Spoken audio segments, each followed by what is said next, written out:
Can I go ultra soft in case the sheriff calls? Colonel Don Becker says I have to turn my phone up. Brace yourselves.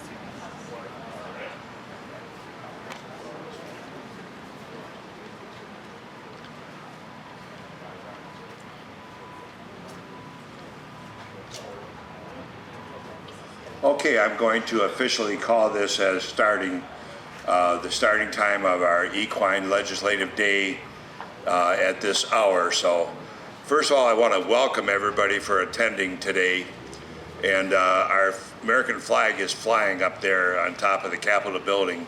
So I would like everybody to join me in the Pledge of Allegiance, please. I pledge allegiance to the flag of the United States of America and to the republic for which it stands, one nation, under God, indivisible, with liberty and justice for all. Thank you very much. Bruce is going to lead us in a prayer. Brewster is on our board of directors for the Michigan Horse Council.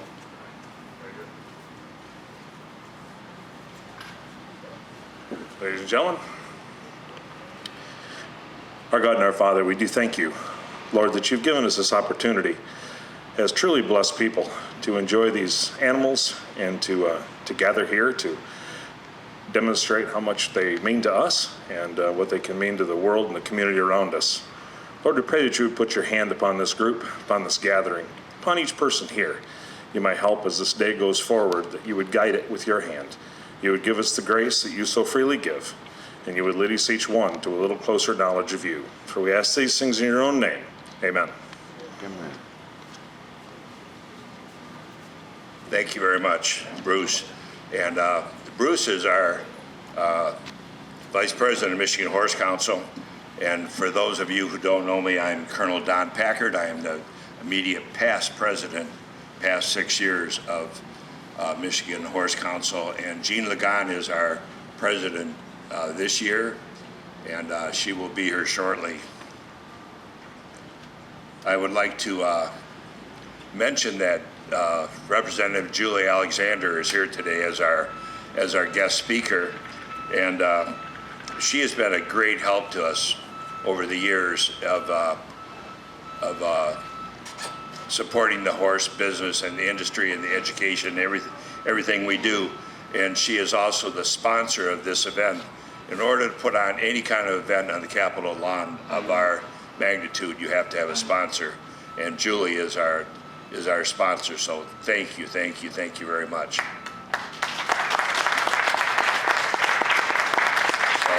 Julie is our guest speaker for tonight, this afternoon. So are you ready? Thank you very much.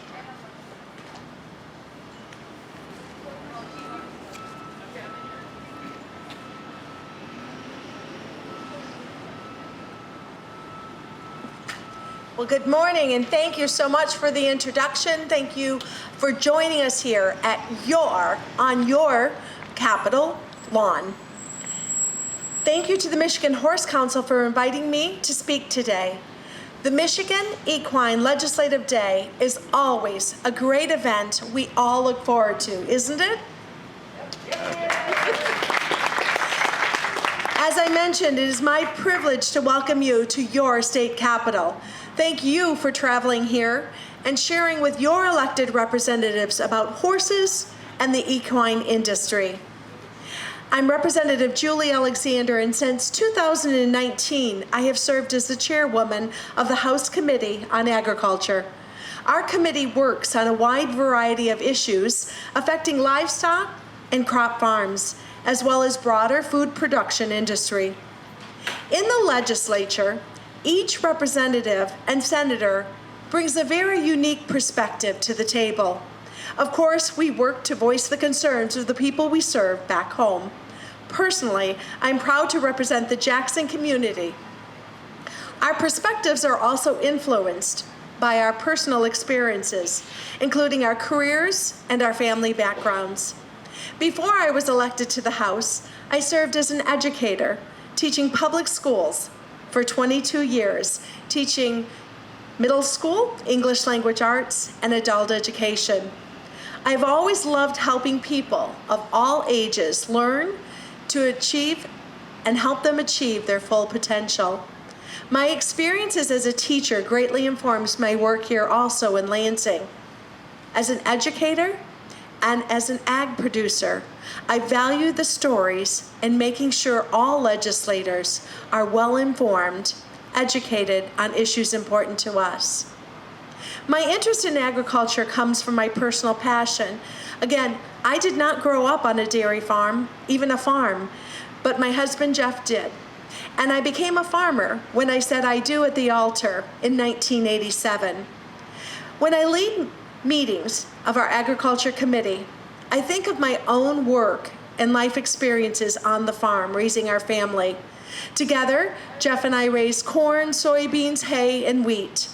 Previously, before selling our milk herd, we were also involved with a dairy business. So I know a lot about the daily responsibilities, tasks, and chores of caring for large animals. I'm honored to be here today to support the horse community in our state. Whether you work with these majestic creatures for a living or enjoy them on a recreational basis, thank you. Thank each and every one of you here today for being here. The effects of COVID-19 pandemic influenced every area of our lives, and the equine activities were no exception. There were fewer fairs, races, and shows. Other attractions saw business decline as well. But your involvement here today, your engagement here today, speaks volumes. Not only the animals you love, but the issues that impact you. Your presence speaks volumes about what your priorities are. Our system of self-government takes us all, staying informed and sharing our unique perspectives to shape good public policy. It is so important that each and every one of you here today knows who your legislator is, who is your representative, who is your senator. Know their name, and they should know your name, because you are the resource. You are their go-to person they should come to get answers about this important industry. I want to share with you some of the work we're doing in Lansing that will impact the horse community. The most direct way we are addressing the horse-related issues are through reforms in the Agriculture Equine Industry Development Fund. As you know, AEIDF helps aid the horse industry, using those revenues set aside from simulcast horse racing wagering, online gaming, and sports betting.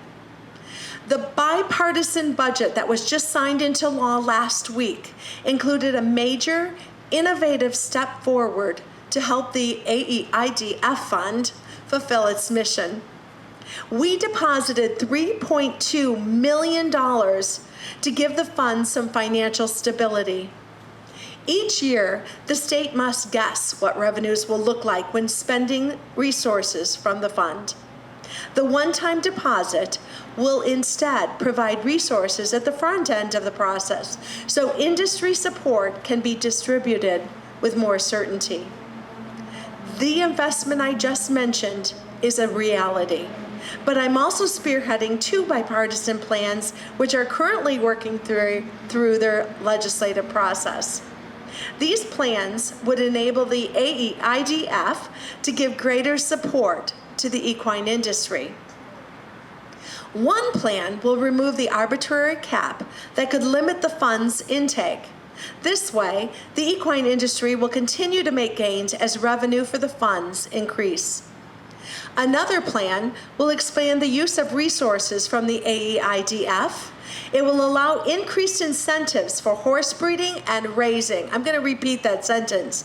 It will allow increased incentives for horse breeding and raising here in our Michigan. Larger contributions for horse facility improvements at county fairs will also be possible. And additionally, the plan will allow the fund to support a greater share of the purses for horse racing entrants. I shepherded both of these plans through the House Agriculture Committee, where they earned broad, bipartisan support when the House of Representatives took them up for votes. They are now before the Senate Committee on Agriculture for review. That is your encouragement to reach out to the fine senators to continue moving these important legislative pieces forward. The chair of that committee, Senator Kevin Daly, is working with me on another issue that could impact the horse industry as well.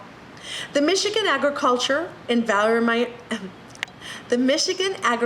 Environmental Assurance Program, or MEAP, is set to expire at the end of this year, and we want and need to keep it running. This popular program allows farms to receive recognition for environmentally friendly practices.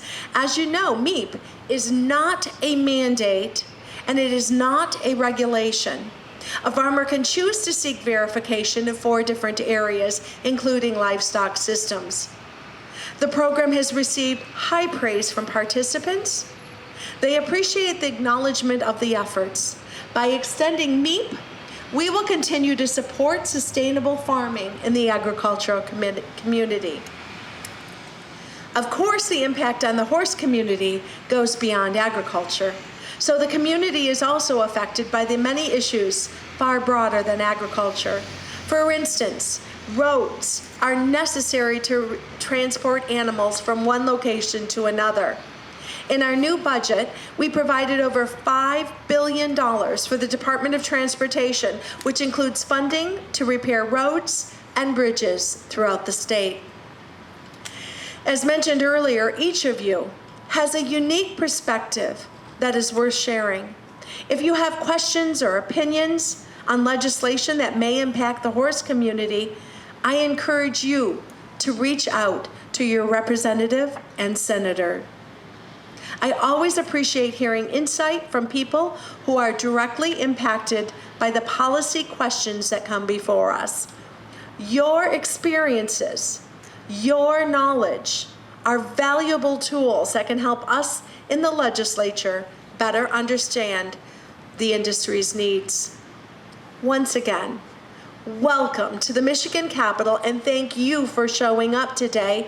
Thank you for your invitation to join us. And at this time, I want to introduce one of my colleagues.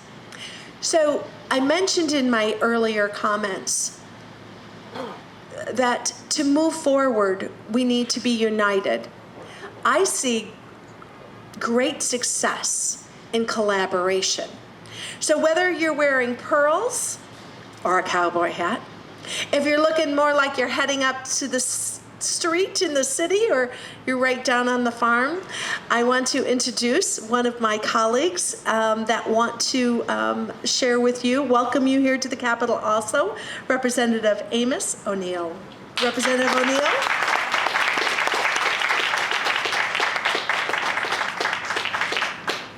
Thank you, Representative Alexander, for your kind words and your support. Good morning. I'm Amos O'Neill, representing Saginaw County, the 95th District, and I'm honored to be here. I want to thank Tammy, Tyler, and Tom's Western Store for allowing me to dress the way I do.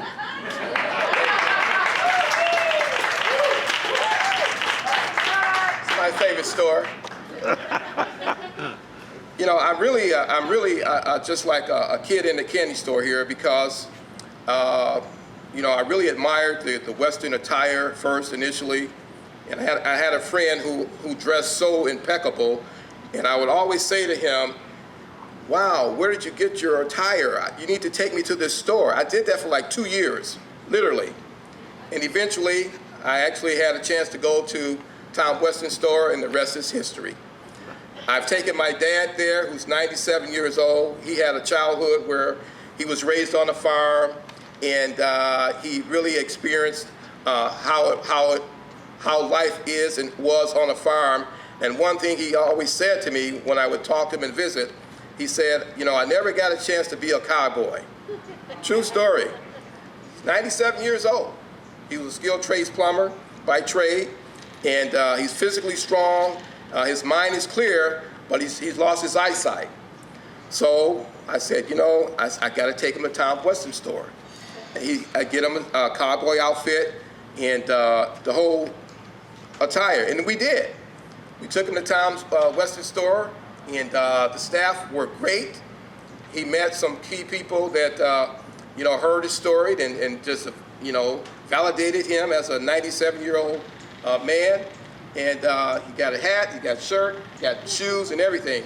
So that was just a goal life field for me, for him being 97 years old. That's something he wanted. But I had a chance to meet the renowned Bill Thomas. He's in Saginaw County, okay? And I tell you, that guy, he really educated me first, talked, and gave me a lot of tips and techniques in terms of riding and how important it is to be calm and lead the horse.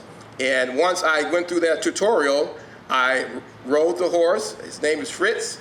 And Saginaw County, many of you know, our sheriff, who's a great friend of mine, Bill Fetterspiel, we have one of the largest posse in the state. Would that be correct? Yep, correct, sir. All right. And so with that, you know, I said, wow, I would like to be a posse. And I said, well, I know I have to start from the ground floor and work my way up. He said, well, there are other duties for a posse. You can be crowd control. You can kind of talk to people as we go around. I said, okay, I'll start there. And so, but just to be here today, I want you to know, the Michigan Council to know that you have a friend to work with in bipartisanship, as my colleague said, to support your initiatives. Just reading the literature and talking about the economic impact of the horse industry, how important it is for us to open up the trails so you can have space to run horses and run the trails. All those things are important. Also, what's important is the exposure to youth to this great opportunity to learn about how important horses are. That's going to be the longevity that we want to maintain to bring new people aboard. So I've already committed to work with my local community, to support Bill and all that he does, support Tammy and support the council to make sure that the support maintains the leverage that it has as we have today. And so my colleague, Rep. Alexander, I thank you. I appreciate your leadership, and I look forward to working with you in the future to maintain the support here in legislation for your council. Thank you. You guys have a fantastic day.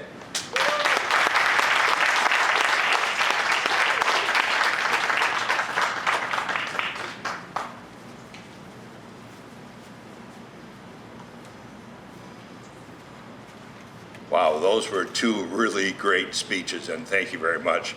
And we'll see you. Don't forget, we have free food over there all day today. We'll be back for that. I want to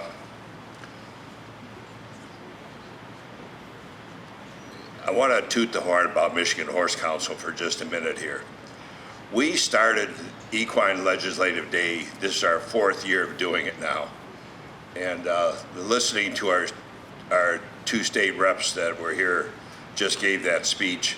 It's working. We are actually getting the message out.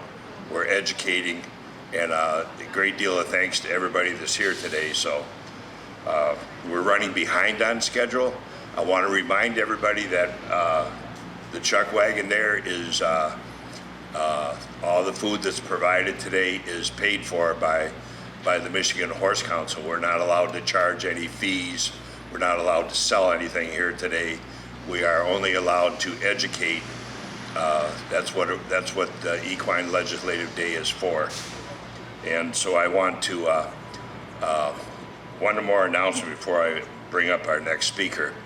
At about 12:15 to 12:30 today, wherever you're at, I want you to gather on the steps of the Capitol building there. And I am going to have the honor of presenting an award to a young lady by the name of Carol Rick. And her sister, Marta Timmons, donated in the neighborhood of $350,000 to the Mackinac Island Horsemen's Association. And I am going to make that Catalyst Award along with the Mackinac Horsemen right on the steps. We have a state senator, a state representative that will be attending. The governor has been invited to attend, but we think she's going to be chasing the president in Holland, Michigan today. So anyways, that'll be 12:15 to 12:30. So make sure you're there for that presentation when we make that. When I make that award, it'll be quite an honor for me to do that. And our next speaker now is Tom Guthrie. I got that light shining in my eyes. Is Tom here? I have known Tom for a long time now, and it's been a pleasure working with him. So it's all yours. Thank you very much, Colonel Don. As Colonel Don mentioned, my name is Tom Guthrie. I work for Michigan State University Extension. I'm based in the Jackson County office, and my role and responsibility within Extension is working with the equine industry on a statewide basis. This morning, I'd like to give you a little bit of a synopsis of a program that my colleagues and I have been working on over the past several years now, and it is entitled Emergency Response to Accidents Involving Livestock. So back in 2017, there were a group of us talking, and we were seeing a major influx of truck traffic in the state of Michigan due to the new Clemens pork processing plant down in Coldwater. The more we discussed it, we started to realize, yeah, well, we have packing plants across the state. We have a beef packing facility in Plainwell. We've got a lamb packing facility in Detroit. And then the many, many recreational opportunities for shows and exhibits and trail riding for the horse industry across the state, right? So every time you go down the highway, more than likely you're gonna see somebody transporting livestock, okay? So that program is really designed to provide training and resources for first responders that are responding to accidents that are involving animals, okay? The program encompasses 4 different components. Number 1 component is day-long workshops where we'll bring first responders in, okay? We'll bring animals in and we'll give them basic handling, okay? So let's be honest, a lot of first responders may not have that experience of handling those large livestock animals, right? So we really try to bring them in and to give them a basic understanding of animal behavior. We've done that with horses, sheep, goats, pigs, cattle, the whole gamut.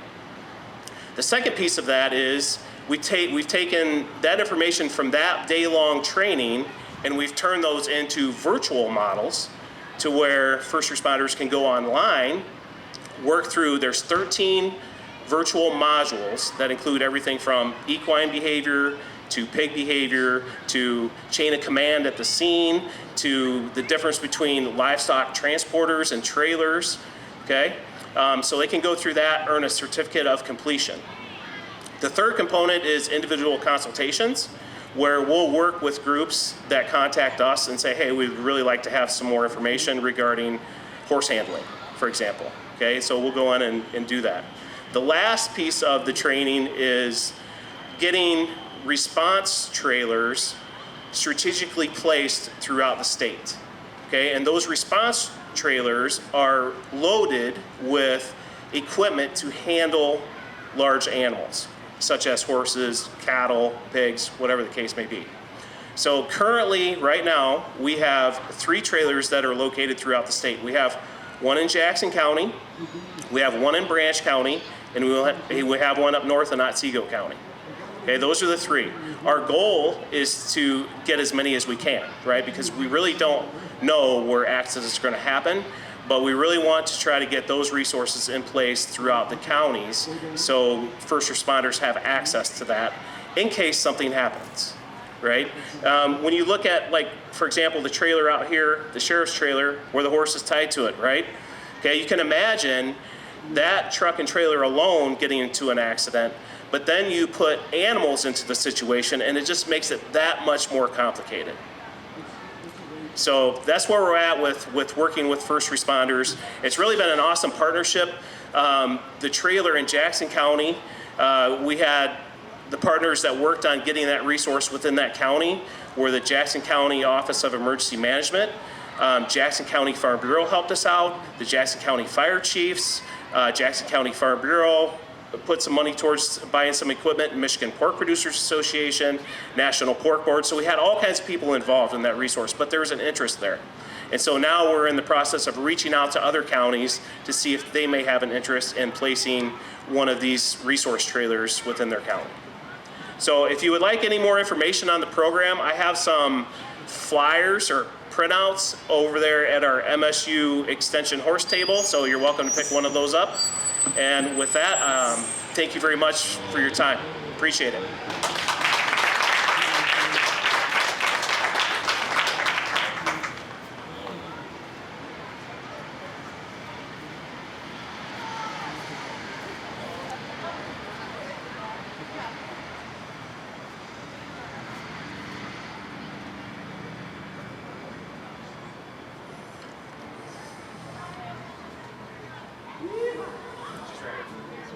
I know.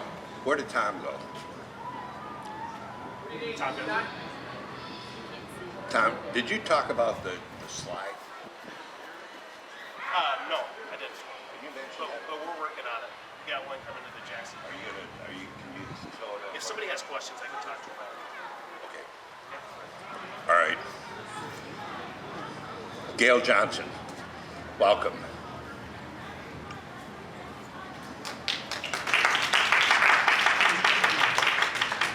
Good morning, everyone.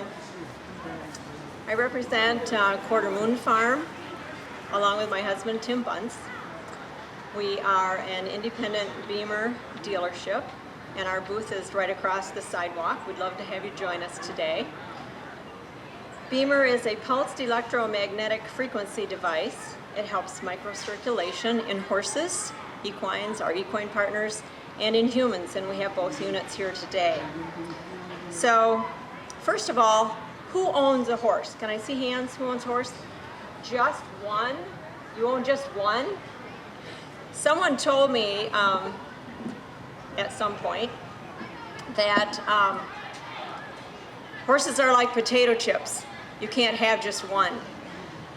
And I know that's true. We've had about 30 years of owning, training, raising, and showing mostly registered quarter horses and appendix horses. And so, along with our Beamer business, October happens to be Bone Health Month. So since we all have bones and all of our equine partners have bones, I want to talk about that for just a moment. We think about skeletons when we think about Halloween and we think about October. And so October 12th through the 20th is Global Bone and Joint Health Action Week. To keep our bones healthy and strong, we need a good blood flow. And that's where Beamer comes in. Blood flow maintains healthy bones, healthy joints, and everything that's connected to them. There are years of scientific research that show that poor blood flow is a problem for your bones, and it's a problem for our horses as well. I don't know if you can see my tiny little chart here, but I'll have it over at the booth, and it's a picture of a horse hoof. And many of us have heard this growing up, no hoof, no horse.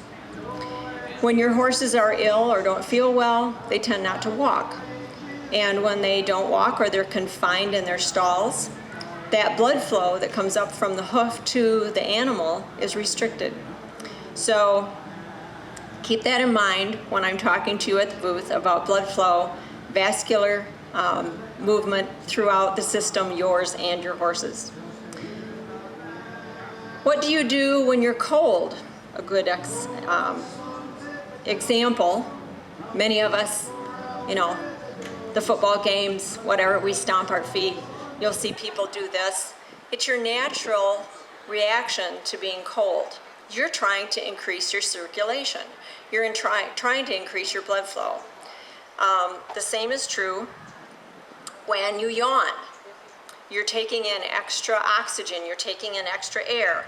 It might even be during a Zoom meeting. That's when your camera's off and they don't see you yawning, or you go get another cup of coffee to try to stay awake. So the recurring theme here along with bone health, is oxygen and blood flow. And that's what Beamer is really good at. We also are proud as Quarter Moon Farm to sponsor the Michigan Horse Council Coffee Hour. We hope that you'll join us again this year as we have sessions online. Many interesting topics. If you have some suggestions for topics, please let us know. And join us at our display. We would love to have you join us for 8 minutes for a human session. We might even have a volunteer horse here today to enjoy one of our Beamer horse demonstrations. So thank you. Thank you for the opportunity. Please think about how vast the equine industry is, especially when you talk to your legislators. Trails, the mounted, the research right here at Michigan State University. Fairs, the Michigan Horse Council Expo, which will happen again. Join Michigan Horse Council to be a part of this great organization. It also supports equine education. It's one of our goals. It supports youth and scholarship opportunities. And again, please join Tim and me at the booth, and we can talk to you more about Beamer. Thank you for being here today.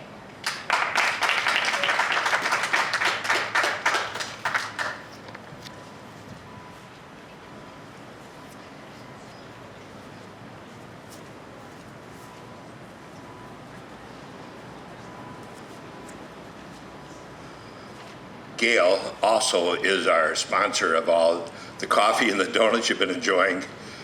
We owe her for that, so thank you very much, Gail. Also, on once a month, we started this year.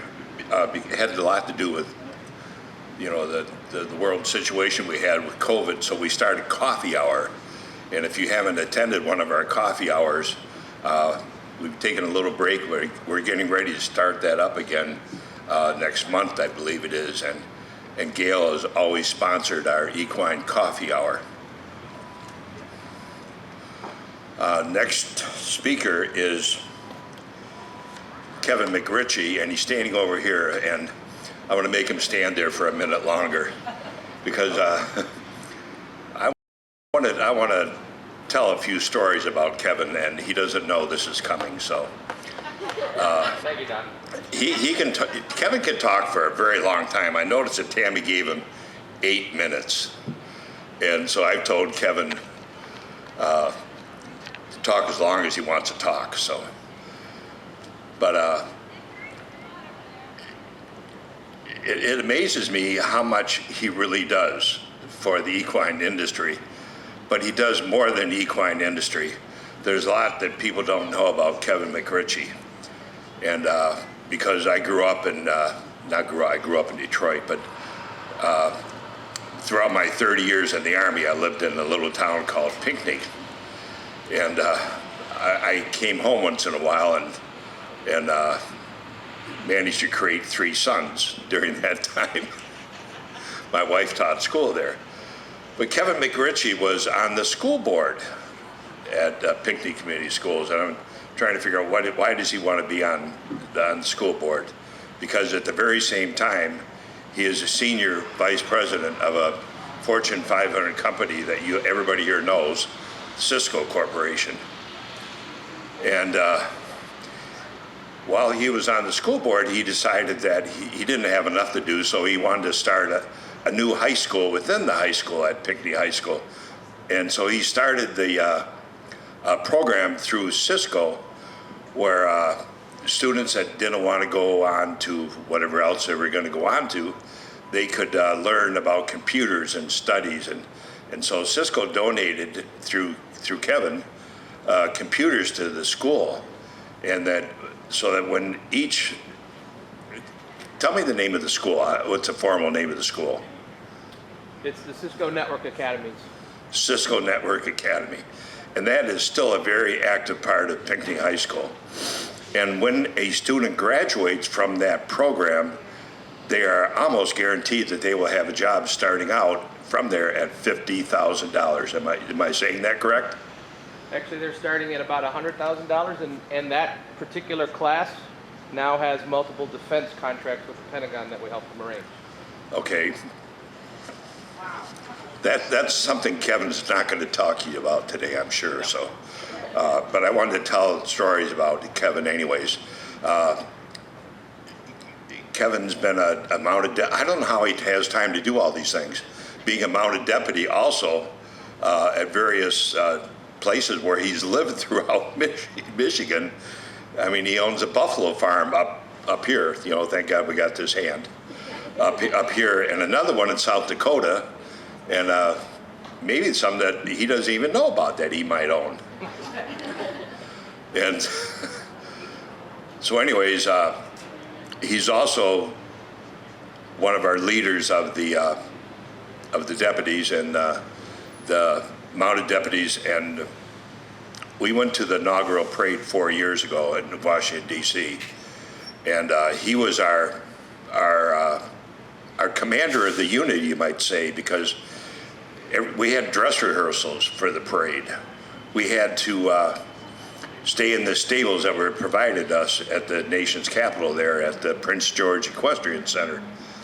And all of our practices and all of our studies and everything we had to do were all done under his leadership. Everything we had to do, the practice after practice after practice, and always the horse first. The horses were well protected by the U.S. Army and the Secret Service. And when it came time for the parade, that morning, it was Kevin that said, "Here comes our escort." And they'd closed off the entire freeway. And about 30 motorcycle policemen showed up and about a dozen cars, all the lights and flashers. They picked us up and they gave us escort all the way through the freeways, all the way downtown. And Kevin was the one who led us through all of the stages of going through the parade. And when it came time, the parade was like 4 hours late. And we were supposed to start at 2 in the afternoon. The parade didn't start till at 4 or 5 o'clock. And because of the demonstrations were going on, and Kevin was out there all the time in front telling us, you know, relax, take it easy, have another cup of coffee, all the things we had to go through. And then when we got down to the parade, I was told, have my horse line up. There's a big blue line 18 inches wide. Put your horse on that blue line and follow it all the way through the lights past the president. So my horse, Sonny, did exactly that. Followed that blue line right down there. And then Kevin was the one who gave the commands along the route that told us, you know, when to do eyes left to look at the president, how to keep everybody in step. So I'm telling stories about Kevin that normally you wouldn't hear, that he's probably not going to talk to you about today. So with that, I'd like to introduce Kevin McRitchie.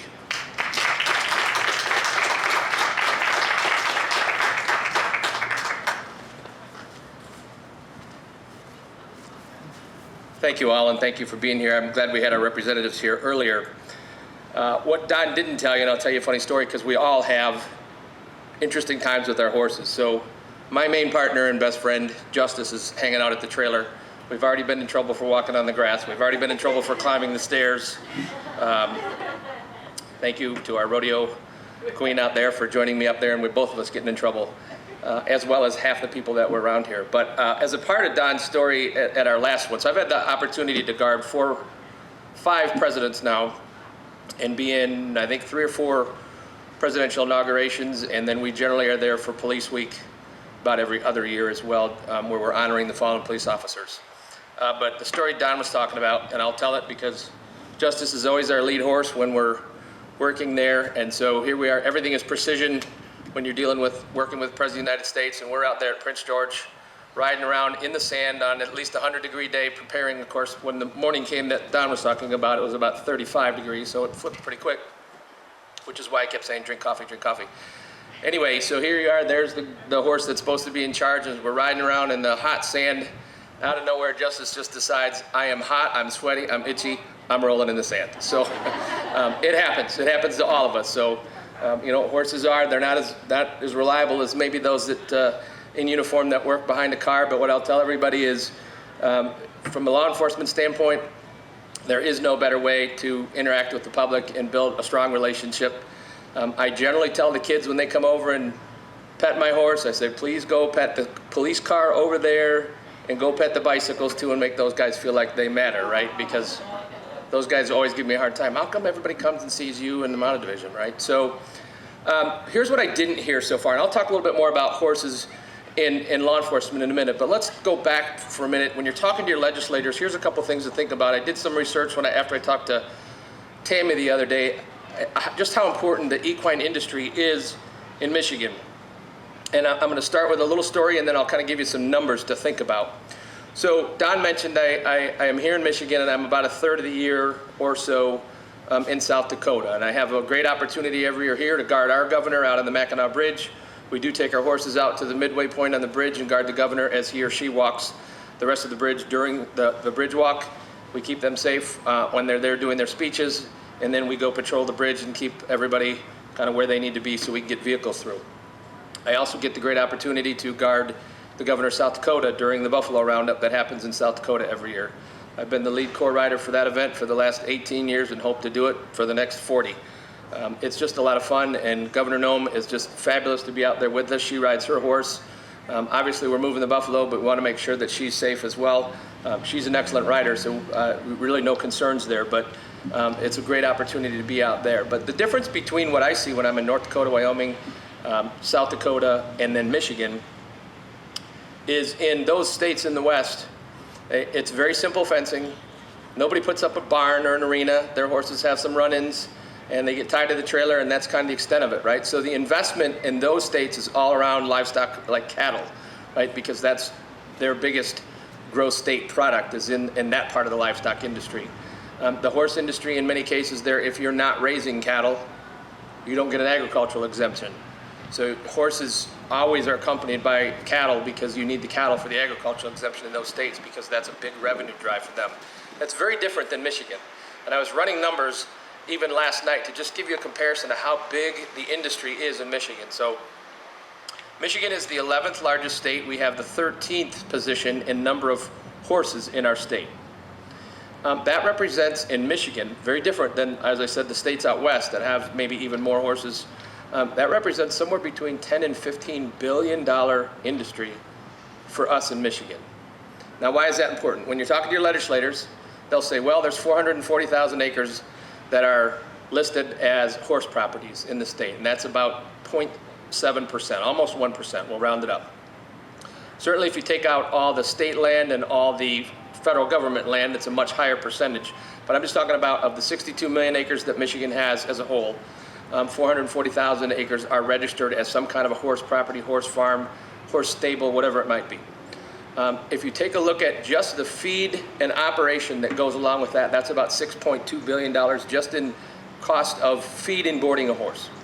So just in that portion alone, that's what this state is spending. If we think about the fact that I don't know anybody that doesn't have a horse barn and aren't dreaming about or putting up an arena, you name it, that starts adding hundreds of thousands of dollars. So we get to that $10, $15 billion mark very quickly, but we get to it in other industries. So we get to it in the construction industry when we're thinking about building barns and when we're thinking about building arenas.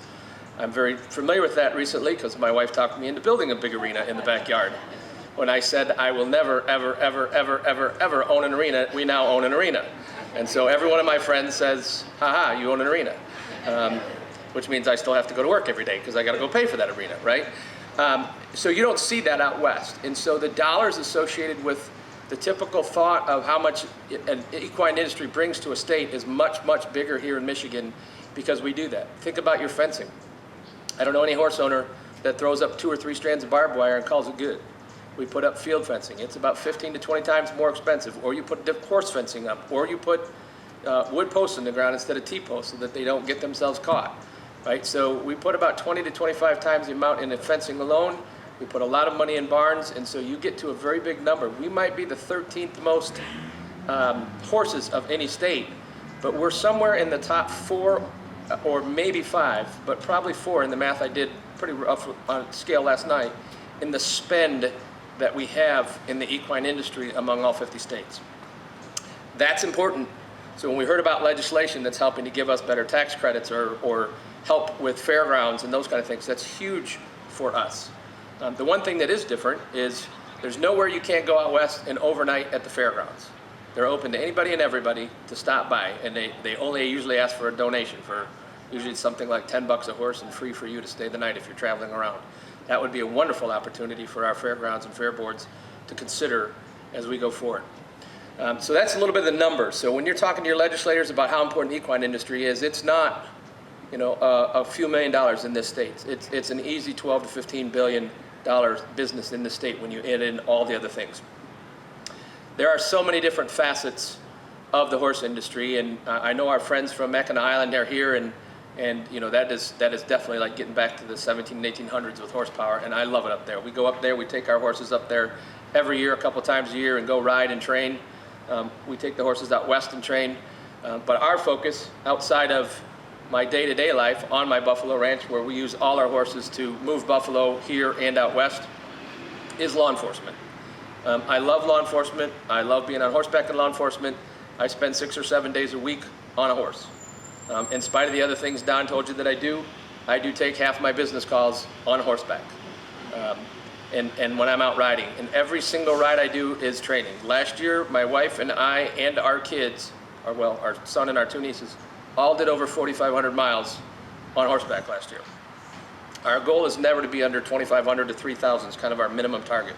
I'm hoping that we'll do close to 4,500 or 5,000 this year. That is how we get very well-trained horses that will stand there all day long with people going by and crawling under them and around them. Law enforcement is a great opportunity, and this state has been wonderful with using horses in the law enforcement industry. There's a lot of advantages. Many of you may be aware, especially if you're riders as opposed to just interested parties. When you're sitting up there, we can see a long, long ways. It's just a little bit up there, but you can see a lot farther. So we have an opportunity to really have a good handle on what the situation is when we're patrolling, working, whether it's crowd management, whether that's moving a crowd or whether that's keeping the crowd safe from whatever the threat might be, small or large. Having our horses in all the counties where they have law enforcement on-mounted, on horseback, participate in the local fairs is a great way to rebuild that partnership between our civilian community and just the citizens of each county and the state as a whole with law enforcement, and realize we're not all bad. As much as sometimes everybody says, oh, I don't want the cops around, but the first people you call when there's a problem, right? And so for me, it's very important, and our horses are a wonderful tool to build that relationship and bring people back to, all law enforcement isn't bad. There might be a few bad issues in any kind of an organization, but as a whole, we're here to protect and serve and help to do the right things that in every community that's needed. The horses are a fantastic tool when we think about how we deal with crowds, as I mentioned, but also search and rescue.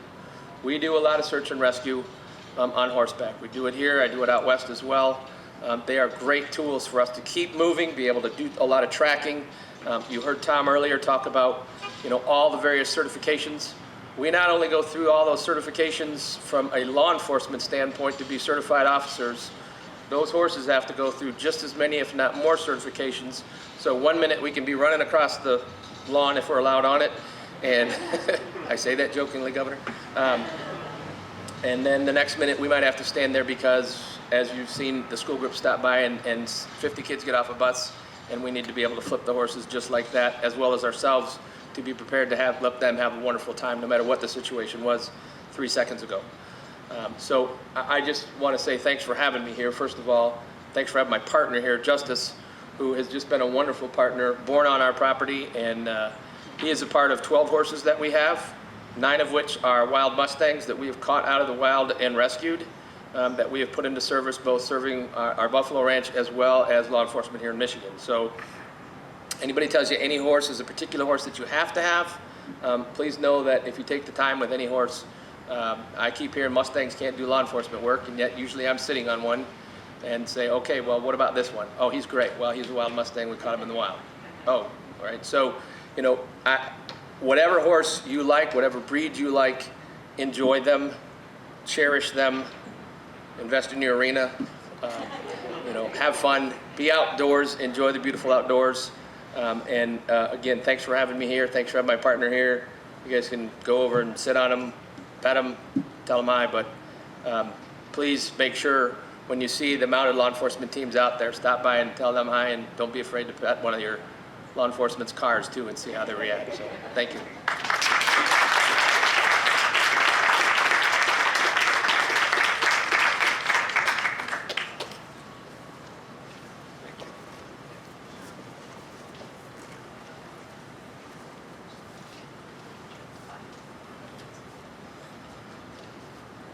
Thank you very much, Kevin.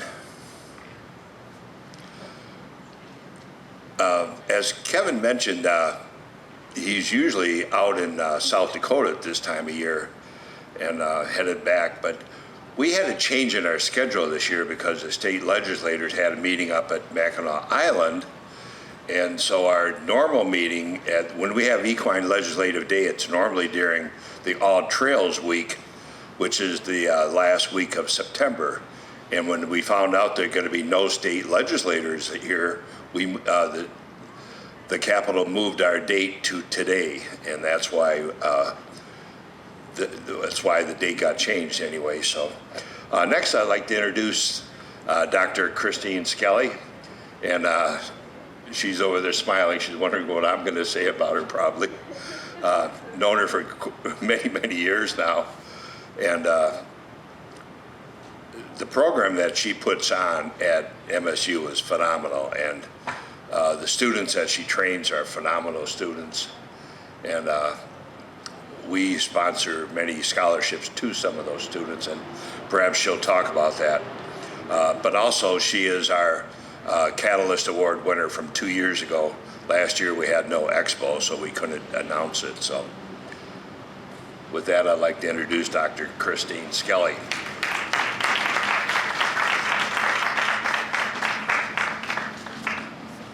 Oh, thank you, Colonel Don.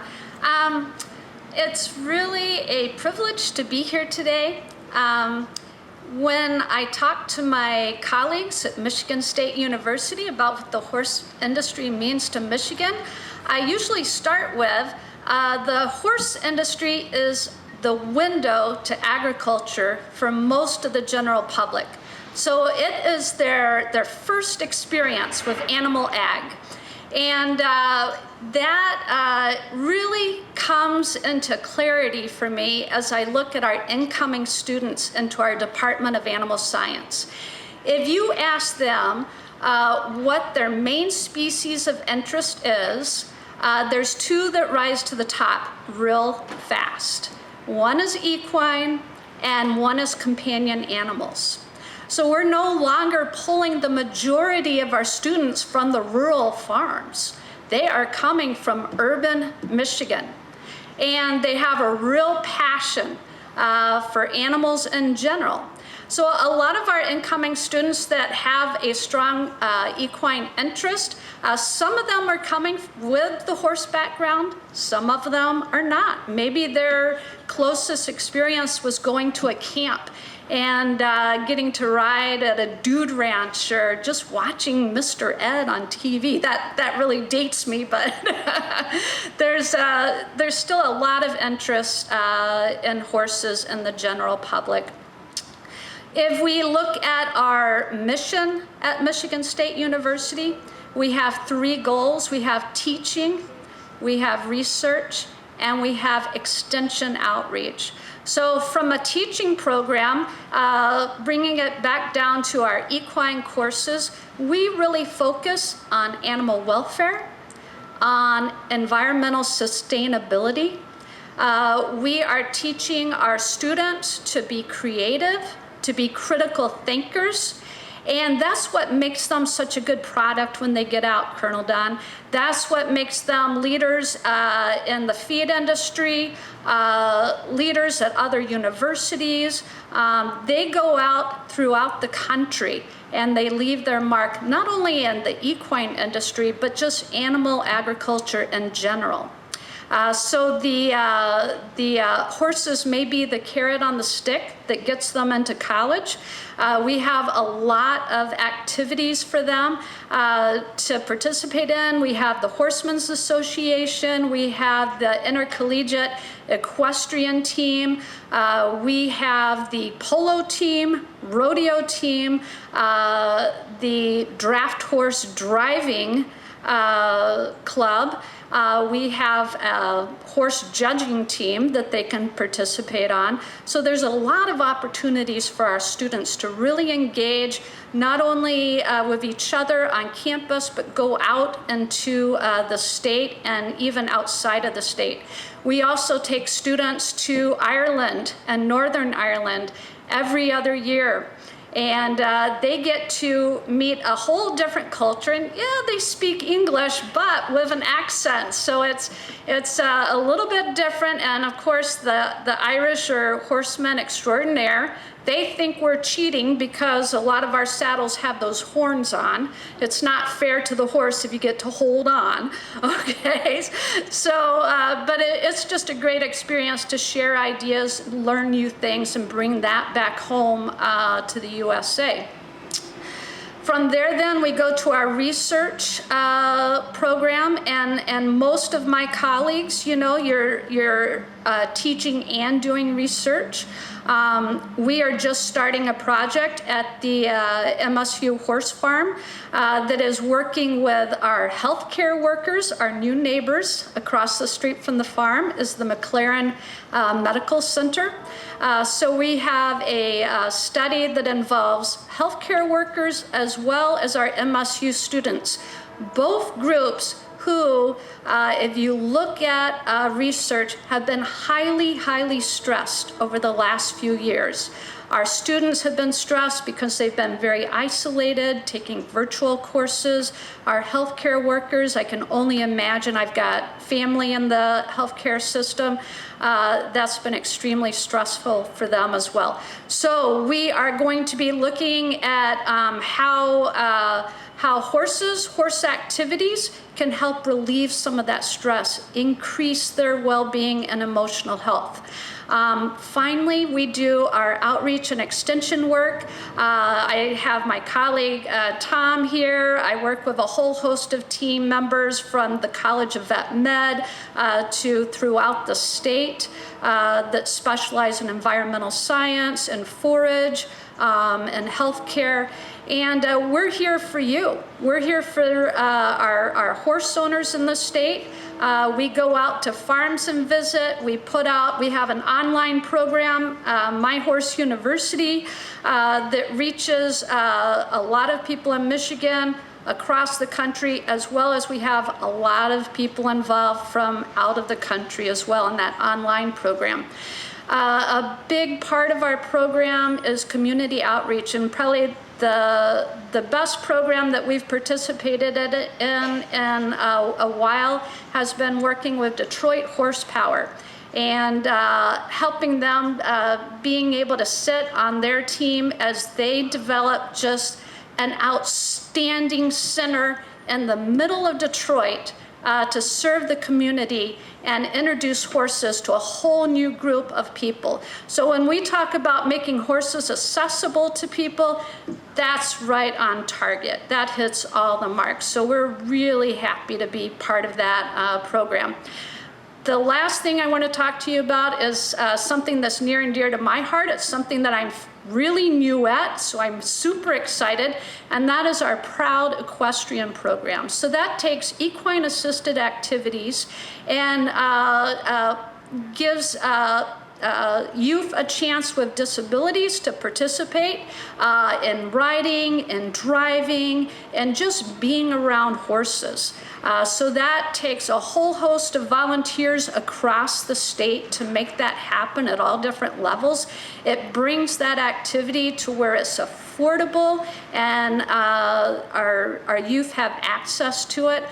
So that's probably, my passion right now is the Proud Equestrian program. We can't do any of these activities without the support of the Horse Council. It is integral. Actually, I am here because of the Horse Council. Way back in the Animal Initiative that was over 20 years ago, the Horse Council really wanted to see our horse program increase in size and depth, and they were able to hire on, I think at that time, 2 new faculty members, myself and Dr. Brian Nielsen. And it doesn't stop there.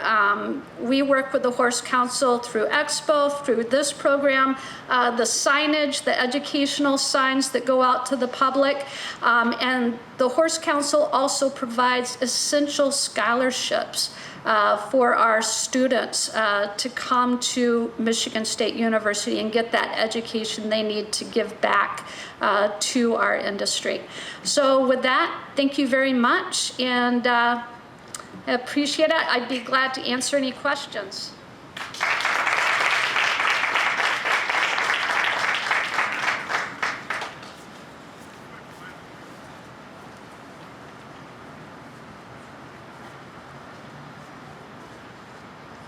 Thank you, Dr. Chris. We're at that part of the agenda here right now where it's questions and answers, and Tammy Tyler put her name down here, but it looks like I'm going to be the one that'll take it. What I'd like to do is, during this time of question and answers, I'd like to bring Kelly Myers up here and let you know on what the Horse Council is doing legally and within zoning, and she chairs up our committee on that subject. Hi, like you said, I'm Kelly Myers. I'm on the executive board of the Michigan Horse Council. I'm also a deputy with the Saginaw Sheriff's Posse, so I definitely like to ride, and had the honor of riding in the inauguration with this gentleman and some of the other people that are here. I wanted to let you know I chair the Legislative and Zoning Committee. So if you have any questions on zoning, right to farm, planning, what your rights are as a farm owner in your community, or want to get more active, give me a call. We need people on our committee to help out. If you need help, give us a call. I can help guide you through processes and connect you with the right entities to get what you need done. So if anybody has any issues on that, let me know. And the other thing I'm going to say is the biggest power you have is in your local community. Everything in legislature starts local. So make sure you know your ordinances, make sure you know what's allowed farm-wise and what your rights are, and keep an eye on what's happening. Get involved in your local government, because that's where your industry is affected first, is at the local level. By the time it gets up here, it's too late. Make your connections now to network within your community to know what's going on. So again, I'm here if anyone has any questions. Thank you, Kelly. Also, we just finished our annual trail ride, which is hosted by D-Bar-D Ranch out in the famous little town of, I've never heard of it before, first time visit, Chase, Michigan. So would you please stand up? These were our folks that hosted us, D-Bar-D Ranch. So we will see you again next year at around the same time. I don't know if the date's been set yet, but I think we're 99% sure that it'll be at the same date, same time, same location. So thank you very much. And I think they have a table out there someplace, don't you? Yes. Okay. Also, I don't see it on the agenda, so maybe I'm missing. Jenny, are you going to be talking this weekend, today or tomorrow? I can, but I think if only Bob is not going to make it. So. It's what? Maybe if Bob does not make it, Bob will say. Okay, I'm going to put Jenny Cook on the spot here a little bit, if she doesn't mind. You may have heard about the Shore to Shore ride coming up in November this year. And Jenny is on the Equine Trails Subcommittee, and it's been her passion for several years to ride along Lake Michigan. And so we are partnering with the Department of Natural Resources, the DNR, and we are partnering with them to make that happen this year for the first time, and hopefully it'll become an annual event. So if Jenny doesn't mind, without any, have her come up and talk about that.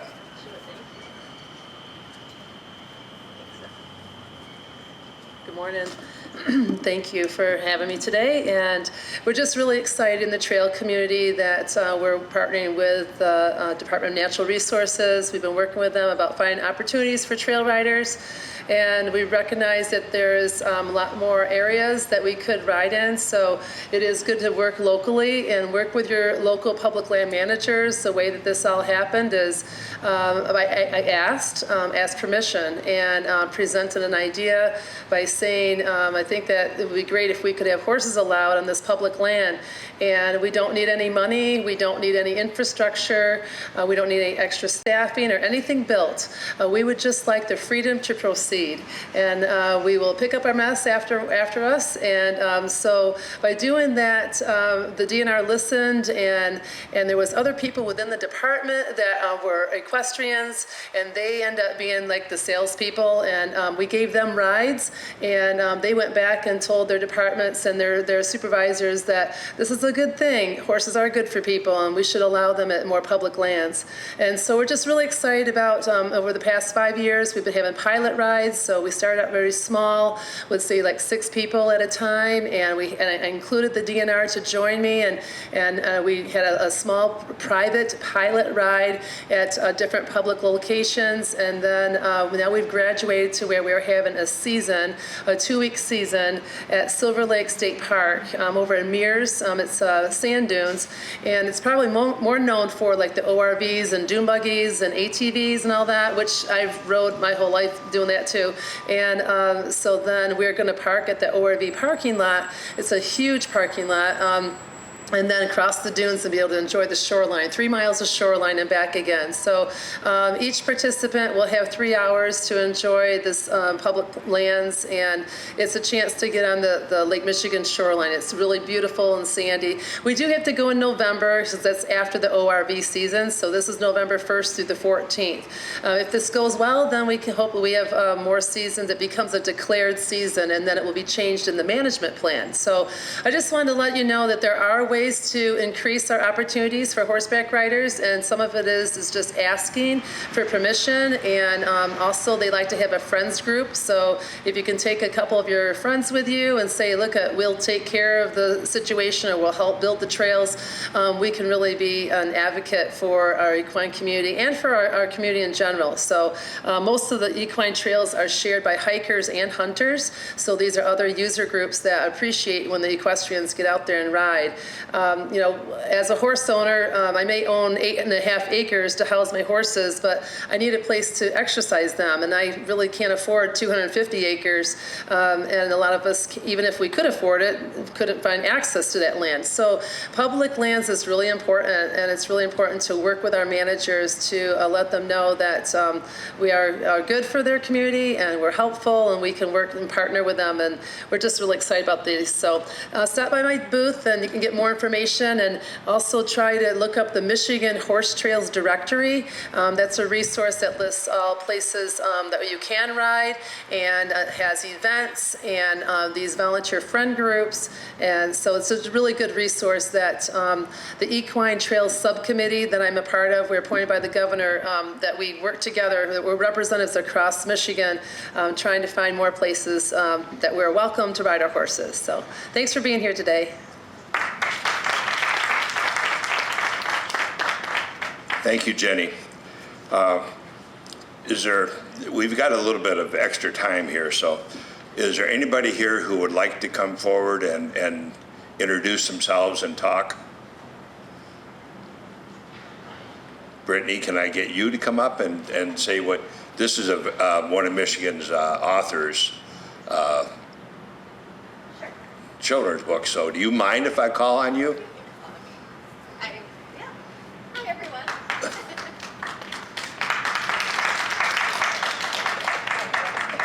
Thank you, Don. We just met this morning. And I'm Brittany Bennett, and my daughter and son, I have 10-year-old twins who've been riding horses since they were 3 years old. And my son, he had an eye anomaly and really took to ABC books. And my daughter came out and she just loved horses, and all books were horses. So my son told me that all horse books are Abby's and all ABC books are his. Their names are Nate and Abby. So as a result, I published a book called Foal and Friends. It's one in the series, and it's a different horse breed for every letter of the alphabet. And I started this with a friend who owns an Arabian farm in the Grand Rapids area, which is where I'm from. And so it started out, A is for Arabian and B is for Belgian. And the Belgian horse, I had met this woman online, and she said, I wanted to do all mares and foals. And so I said, do you have any mares and foals? Oh, we just had these beautiful foals. And she was so present in the moment, invited me up with my family to their pumpkin patch and hay rides and things like that. And online, it looked legit. And I brought my mom and my 2 kids, and we went up and we're planning to do a photography shoot. And we get there, and it's a pretty long drive in, and everything was overgrown. And the husband was there, and he was older, and you could tell that there were no foals on the farm. And his hospice was there. His wife had just had a brain aneurysm that morning. And she's had dementia for many years, and she ended up passing away that night.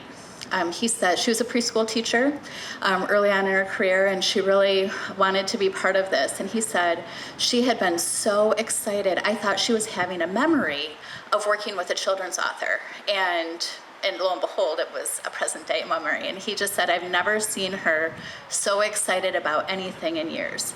So he gave me an older picture, and I dedicated the book to her. And it really put in perspective, though, bringing my 2 kids and my mom out on photo shoots for different horse breeds that start with a different letter of the alphabet, that wasn't going to be possible.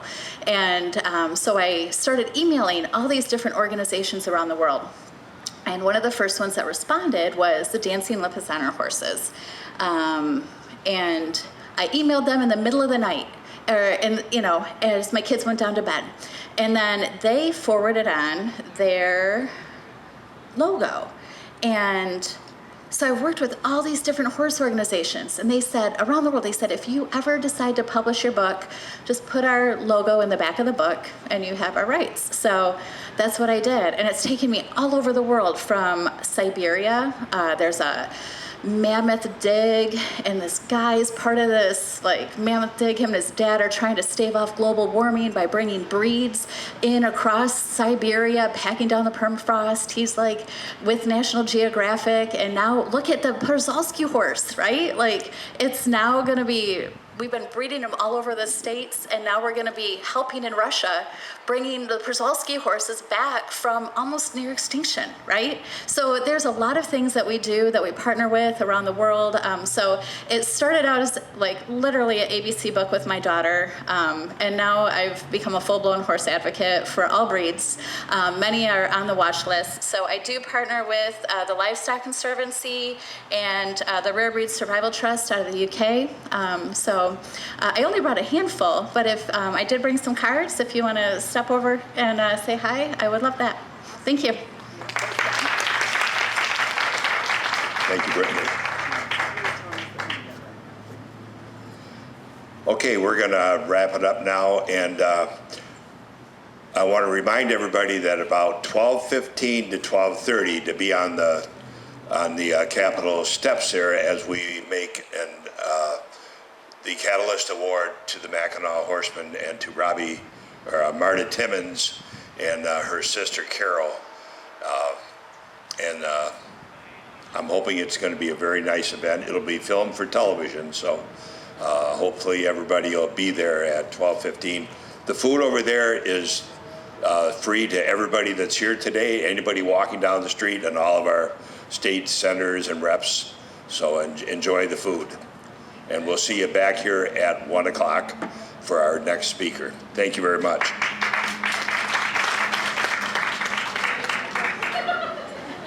Rice Trails. If you're a snowmobiler or an ORVer, you have dedicated funding through license sales that are committed to supporting your trail program. In Michigan, we have no such dedicated program. So we rely upon philanthropic gifts, we rely upon nonprofit organizations, but there is no direct pass-through from the people of Michigan to the DNR to directly fund non-motorized trails. So we actually created a shell of a program that the DNR is working on right now, where hopefully within the next year, you're going to be able to make an online donation specifically to the region of the state and the type of trails that you're interested in supporting. And we found in our work group that the most important benefit of that program is that people love the trails that they recreate on. They want to support those trails directly. So if we can create that formula between the people and the trails, people are going to be more apt to give, right?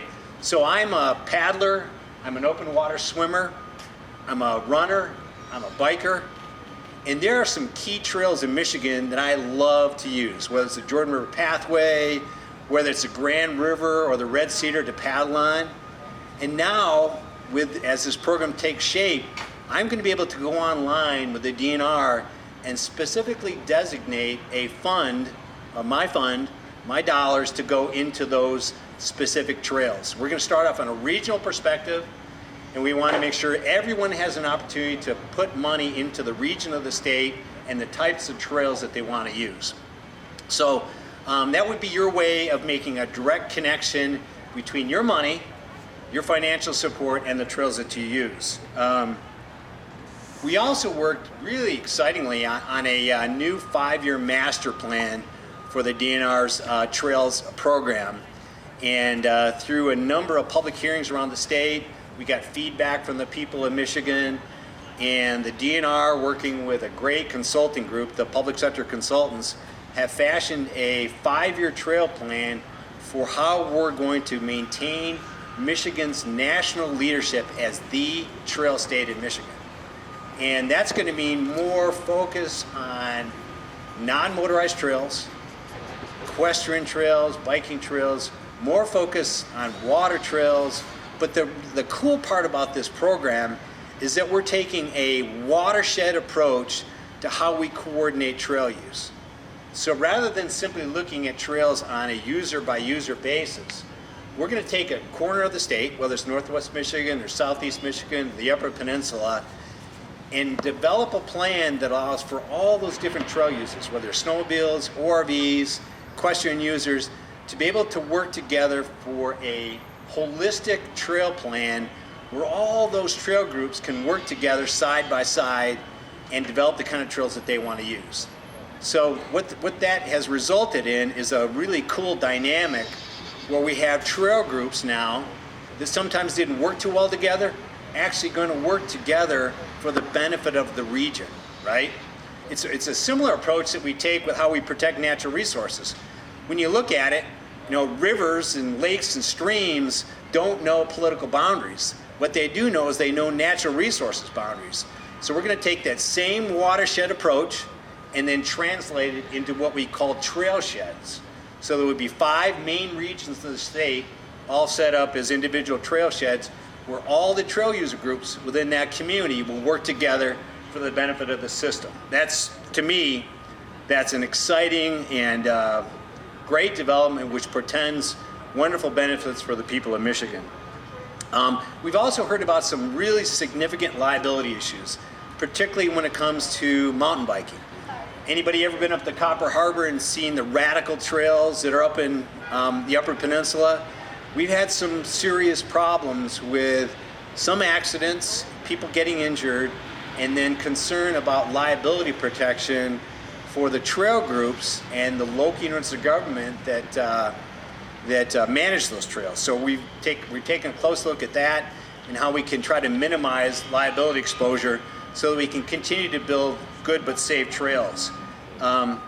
We've worked on the issue of managing COVID and how we can safely get people in Michigan out onto our trails. The benefit of COVID is that people have been outdoors and they now have begun to realize on a grand scale the wonderful trail system that we have. At the same time, getting people out there, we need to make sure that they maintain safe distances and they work well together so there are no conflicts on the trail. I'm excited about a new initiative that we're going to be working on this winter, which is very similar to what you folks do here. We want to have an annual Michigan Trails Day Summit, likely here in Lansing, where we can engage all the trail users. So you think about the turnout that you folks have with Equestrian Day. We want to have mountain bikers, we want to have paddlers, we want to have snowmobilers. And when you think about it, you folks have a wonderfully effective voice with the legislature for a variety of reasons. But when you can bring out the mass of trail users that we have in Michigan, just think about the impact that we can have if we have a common agenda and bring that agenda to the legislature here in Michigan. So that's a powerful way to coalesce our voices around a great trail agenda to continue to keep Michigan the #1 trail state in the country. Finally, let me remind you, and this is my pitch every time I get up to talk to people. I'll be doing a climate change rally on Sunday on MSU's campus.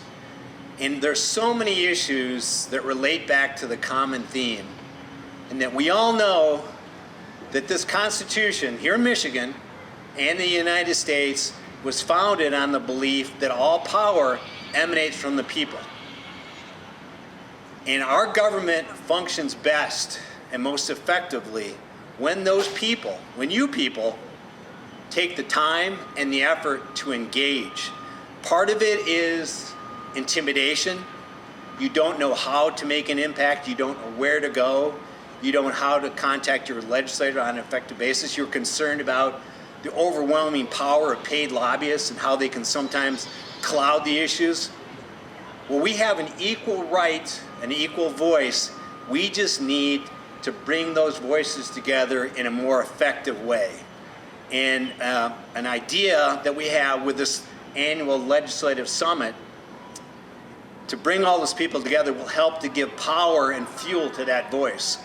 So I want to remind you all that you don't have any complaints in the world about how your government operates, and you shouldn't, unless you register to vote, you vote, and you engage in the legislative process.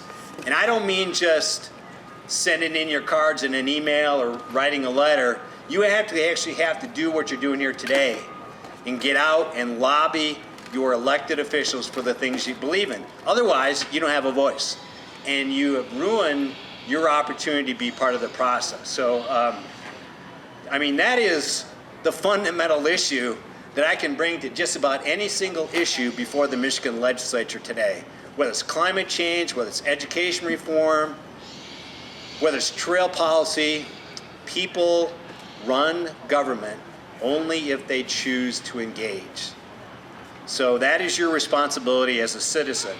One more thing, every time we meet, we recognize those individuals out in the trail world who are going above and beyond the call of duty to volunteer for local trail efforts. We call them trail champions. And the equestrian community has nominated several individuals in the past, and I am always open to making that recognition, continue to make those recognitions for trail users. So if you have an individual in your community that is doing some great work to help you access trails, please let Jenny or Don or me know about it directly, and we'd be more than happy to do a resolution of support to bring that person before the council, because they are the people that keep our trails running, that keep them open. So I've got like maybe a minute to go. My keynote speech used to be 45 minutes and it got winnowed down to 15. But let me see if there are any questions at all or any ideas that you have for me, and I'll take those questions or issues back to the council. Any thoughts? Any complaints? Yes, what's your name? My name is Joe Burnside. Hey, Joe. Hi, I've been riding trails since 1967 on horseback. Good for you. And my question to you is, as they start putting in new trails, and I know that this is going to be a big funding issue. Right. But if they're going to be putting in any new trails, especially multi-use trails, Yep. could they please include tunnels as needed that will support the horses to go through? Okay. And bridges that are strong enough for the horses to walk on, so we don't have to walk on the shoulders. Those are great, and they all relate to the concept of infrastructure. Right. Appropriate infrastructure. Right. We have, fortunately in Michigan, we have some wonderful sources for those sort of projects. The Natural Resources Trust Fund, the Recreation Improvement Fund. But I think you're gonna see if we can finally get some agreement between the governor's office and the legislature, there's gonna be billions of dollars coming into the state for infrastructure. And we have a wonderful non-motorized program at the federal level that provides federal dollars to each state for those sort of infrastructure programs. So yes, your ideas are well taken, and certainly ideas that I will take back to the council and to the DNR to share with them the appropriate infrastructure that's necessary to build the kind of safe trails that you're talking about. Thank you, that would be great. Yeah, will you email me so I sure can connect will. with you? I sure will. Great. Thank you. Anybody else? Yeah. This is more of a comment. I just want to thank you for, from a barricaded riding standpoint, for putting in ramps and or alternative mounting blocks for at your trailheads so that our individuals can also participate. That's great. We can't always climb on the ground, so thank you very much. Yeah, yeah. Actually, you want to thank somebody like Jenny Cook for stuff like that. And while she's here, since she did sit down, I want to commend her because I don't know if you folks realize how extremely passionate Jenny is about equestrian trails in Michigan. She has been the most effective, forceful advocate for equestrian trail use that I've ever run across. So yes, you can point to her for a lot of the good things that equestrian trails in Michigan. This is a perfect opportunity, but I implore you to attend our meetings. The next one's gonna be online on November 3rd. It's like 9 to 11. And I'll get the information out to Don and to Tammy, and then you guys can zoom in on our meeting. The next meeting we have next year will hopefully be face-to-face, and we can actually meet and chat about this. I love this give and take environment that you don't often feel comfortable with in an online environment. So go ahead. One other question. Are you going to look at maybe separating out some of the multi-use trails? That is a big development over the last 6 months. Yes. There's no reason why we should have that. You know what? I told Reliability and competition. I told that story, the story of, I run on trails a lot out of Rose Lake, and it's a mixed use trail. A lot of equestrian users are out there, a lot of mountain bikers, a lot of hunters. And I told Jenny the story about, I had arrived at the trailhead and a family was just getting out with their horses, and we communicated. Said, I'm going this way, you guys go that way, and at some point, I understand to be careful around horses, right? Well, we have too many of those conflicts where there isn't that level of respect for one another. We can't depend upon that. So I think the natural flow is to build separate trails where both the mountain biking community, the equestrian community can feel comfortable that they're not going to have those conflicts, right? So yeah, I think that is, in fact, I think if you look at the DNR Master Trail Plan, that is one of the recommendations, is more of those separate trail opportunities for safety. Don in the back. Thank you. I just recently learned through a survey that showed up in my email address, because I serve on one of the committees on trails in Livingston County, and the Metro Parks in Kensington, you may be aware of this one, where they got a $50,000 grant from the Ralph Yeah. Fund Yeah. in Detroit to design a new possible trail that will link up through Kensington and traverse along US 23, where they're doing the flex lane, and then somehow connect and go underneath or over US 23.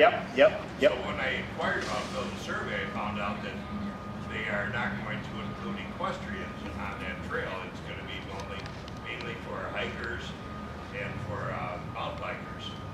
And so I don't know if they're using Metro Fund money only, or if they're going to try and use state funding at the same time to go under the flex plan on there. So I don't know Yeah. how to proceed from there. So let me touch base with Ron Olson on that and see what the exact plan is. I'll confirm one way or the other, then we can connect on that. And that might be a discussion item for our November meeting. I'm still working on a draft agenda, so I wouldn't mind talking about that. But you did mention Ralph Wilson Fund, and they are a tremendous resource for the people in Southeast Michigan because of the fact that there's millions of dollars that they have to spend. It's a spend down trust to begin to connect Metro Detroit with the rural communities outside of Detroit, the suburbs and the rural areas. So we can. Parks want to go under US 23 at Silver Lake exit, which is 2 exits south of I-96. If they went to the 3rd exit, which is at M36, they could connect to the Lakeland Trail. Okay, well, let's throw that out there as an option, okay? That's our function, is to provide that sort of input that you just mentioned to try to fine tune some of these plans that are taking shape. So I think I'm pretty much out of time. One more question, Jenny, one more comment. Thank you, Bob, for being here today and leading us at the Michigan Trails Advisory Council and recognizing horseback riders. And we hope to have an education session to educate bikers and hikers and snowmobile warriors hopefully next year. So a meet and greet with horses. So if anyone wants to be part of that, please stop at my table. So we can try and introduce horses to these other user groups so they know what to do when they see us on the trail. Awesome. Wait, you gotta stay here. Stay right there. Stay right there. You ready? Okay. All right. I am the governor's designated chairperson for the Michigan Trails Advisory Council, and I have a special tribute signed by the governor that she's asked me to deliver to Don today. And I'll just read the first whereas clause, and then I want to say a few words about you from my perspective, and then I'll give you the tribute. Let it be known, Colonel Don Packard, let it be known that it is with deep appreciation for the hard work, dedication, and professionalism that Colonel Don Packard has put forth on behalf of the people of the Michigan Horse Council, and that we offer this expression of our thanks and best wishes in his retirement. As the people of the Michigan Horse Council recognize the loyalty and devotion to public service of this conscientious individual, we add our sentiments of gratitude for a job well done. Don, that's from the governor. But for me, I remember the time that you and I first met, and we would have our breakfast summits together, talking about how we could work together from a bicycle community, the hiking community, the equestrian community. And one of the privileges of working in Lansing for the number of years that I did, probably the greatest privilege, is the opportunity to get to know really great people and to develop the kind of relationships that last long beyond your source of employment.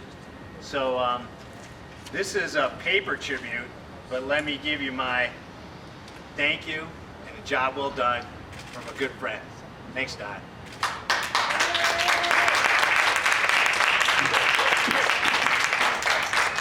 Say a few words to the crowd.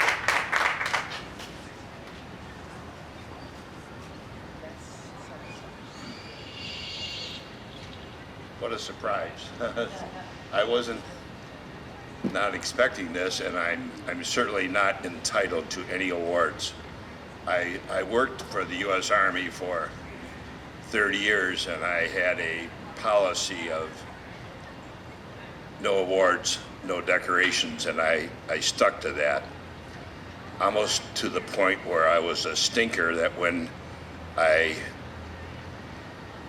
finished my last tour of the U.S. Army, they told me that I had to be on the stage at 10:30 the following morning at Fort McPherson, Georgia, because the ceremonies for my retirement, along with 7 other people, was going to happen at 10 o'clock the following morning at Fort McPherson Parade Field.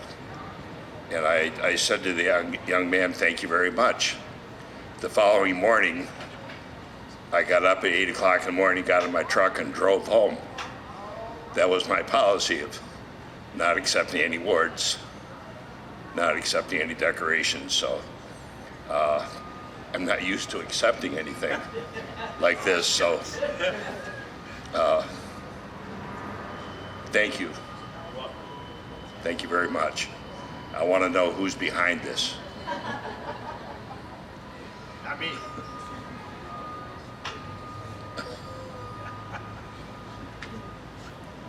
Our next speaker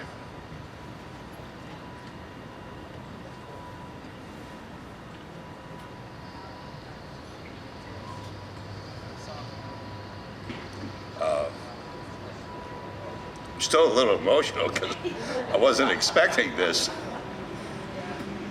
Anyways, Denise Weber.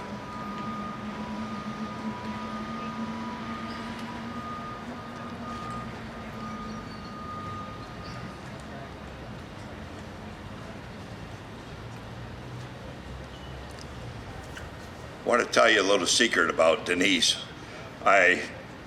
For those of you who are at the award ceremony for Marta Timmons now, her $350,000 donation to the Mackinac Horsemen was quite phenomenal, and I was very honored to make that presentation to her sister on her behalf today.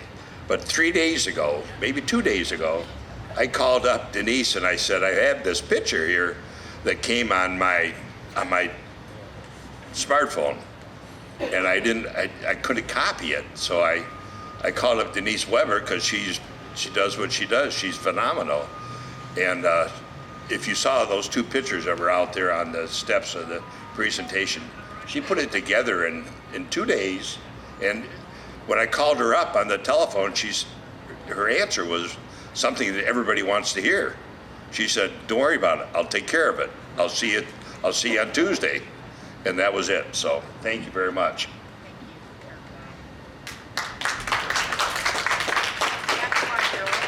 Yeah, you should take this with you because this is a great honor you have here.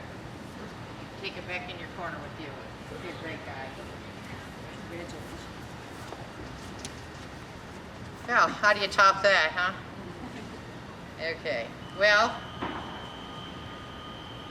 Michigan Horse Council, I just love them, and been a part of them now for, I don't know, 4 or 5 years, started through photography, and I never know exactly where I'm going to be going with it when I get asked, because today was just perfect. It's called the Diversity of an Equine Lifestyle. So here I am, almost a couple years away from hitting the 70 mark. I don't care who knows it. And I started riding when I was about 5, and I fell in love with a jackass. And his name was Jack. And he taught me a lot of things. And from there, I have spent my entire life devoted to the equestrian field in every and any way that I can.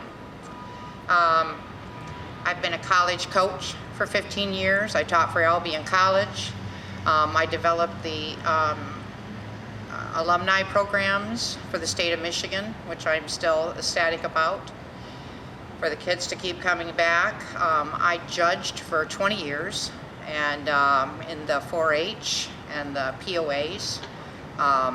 Never completed, but went to school for the American Quarter Horse Association and the American Paint Horse Association.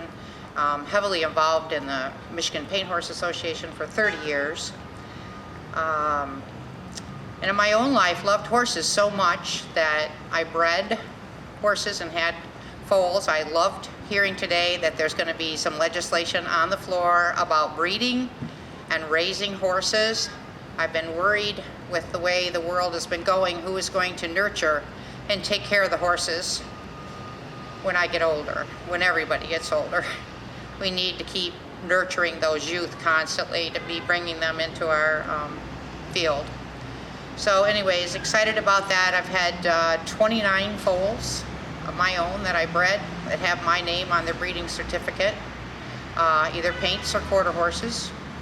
And at this time in my life, after I retired from the college, my son is a teacher as well.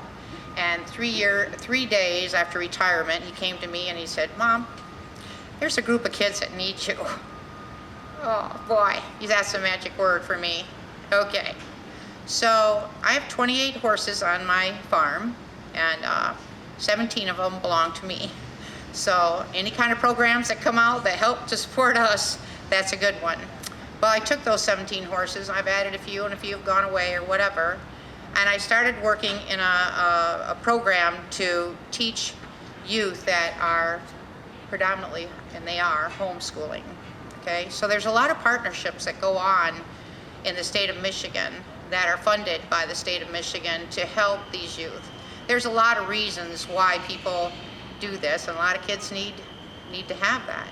So I just want to give you a little bit about the latest endeavor in my life that has now been the last 6 years. If you've served post 9/11 or whatever. So we are non-discriminatory, how about that? And what we do is a hybrid of programs with life coaching and equine guided learning. So who in here doesn't know how amazing horses are working with people? Okay, let me ask that again.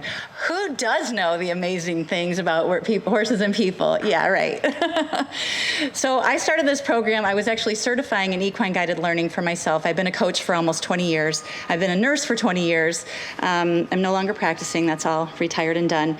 And I started working with veterans in Veterans Treatment Court as a coach, and I was helping support veterans. So this came to be by seeing the need. And I was in this program, as I started to say, with equine guided learning. So I'm certified as an equine guided learning practitioner, coach, and then I'm also certified as a professional certified coach. So that's a bunch of jargon, whatever, certifications, whatever. My passion comes from watching the veterans. You know, I love people. I've been working and helping people for years. That's why I got into nursing. I love animals. I've been a horse lover since I was a kid, but I didn't have my first horse until 6 years ago, and it's changed my life. So I'm not going to get teary-eyed, Don. You started it. So what I've seen with the veterans and the community, and by the way, veterans, Don, and I know there's another one or two of you here, thank you for our freedom. And I want to help all veterans who are willing to show up and take a look at themselves in a different way. And that doesn't mean you're broken or you need fixing, because nobody does. But the truth is, who could not benefit from some personal development or some just a better, even like if you think your life is good now, why not make it even better and find out how you can do that? What's in the way? So with our program, we have a combination of, like I said, it's a hybrid of life coaching and equine guided learning. Not everyone is appropriate for horses. Not everybody wants to work with the horses. So, but everybody, no matter if you're working with the horses or not, you're working with me too, one-to-one, virtually, or in a group to get some more personal development, and that's the best way to say it. We work on getting to the root cause of issues, what's holding you back. And I've been doing coaching, like I said, for a long time, and some of the results are amazing. So this is actually my first time actually talking to a bunch of people who know horses. Usually I'm talking to a group of people who have no idea about horses, and I'm telling all the benefits of that. So I'm going to skip that part because you already know how amazing horses are. And you know, it's experiential. You've probably heard that before. And so is the coaching I do, which is mostly virtual, and it makes it so amazing. And I have clients who aren't even in the United States. So how cool is that, right? So what the veterans come to me with, the common theme that I've seen, and it doesn't matter who you are, how old you are, the common themes, and if you can relate to any of this, you can secretly nod your head or whatever, you don't have to admit, but anxiety, stress, anger issues. Now, these are the things that they don't necessarily come to me with and say, I've got an anger problem, I need help with that. No, they don't say that. What they do is they say, in fact, I have a veteran who's been working with me almost a year. He said, my employer said I need to work on my soft skills. Okay, so we start working on that, and then what comes up is there's anger behind all of that. And so working with the horses, we've done both. We've worked with the horses, we've done the virtual coaching, and it has changed how he interacts with everything. And so you change one thing about yourself, it doesn't impact just the one area. So yeah, so let me just go back to the work thing. And he had an evaluation recently, and not only his higher up, but his above that noticed his change. His coworkers have noticed a change.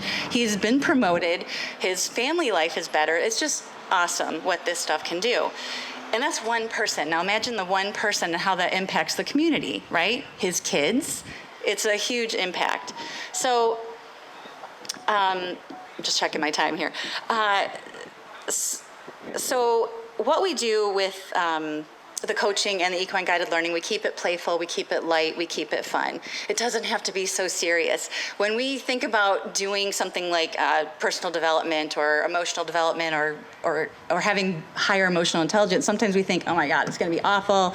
I'm gonna have to drag out all of my issues and lay on the couch and talk about it. No, you don't. That is the cool thing. So when you're working with the horses, you probably know this, and if you don't, it's a great thing to know how horses are a mirror for us. They mirror our behavior because that's how they communicate with each other. They look at each other. They energetically know what's going on with each other. So we teach horse behavior and horse safety when we're working with the horses. And then we do some other things that we can't do necessarily with the horses when we're doing the coaching.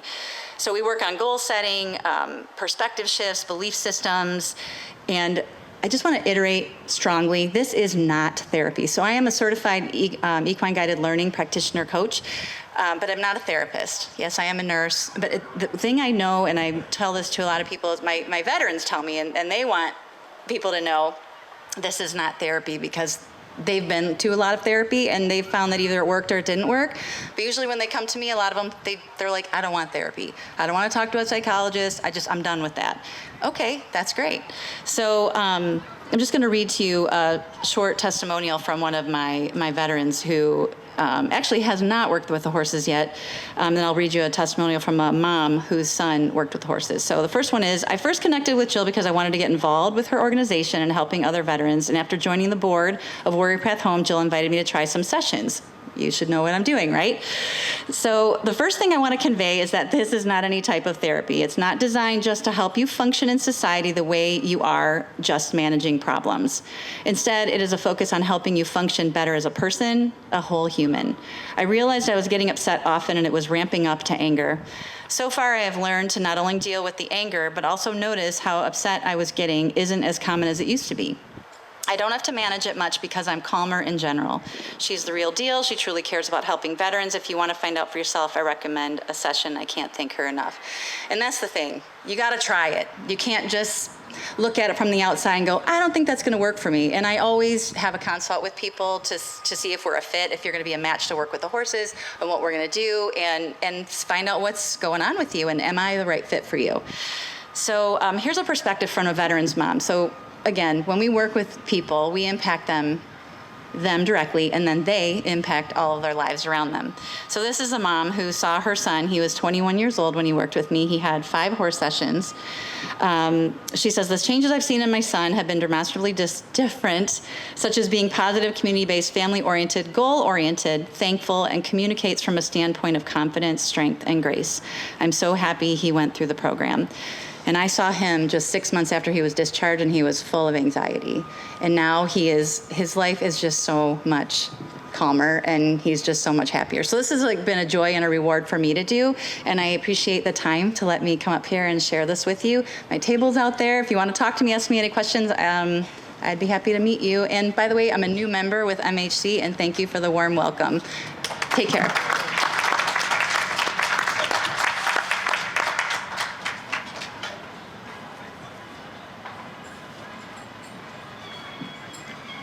Thank you, Jill. Oh, there he is, Bill Thomas. I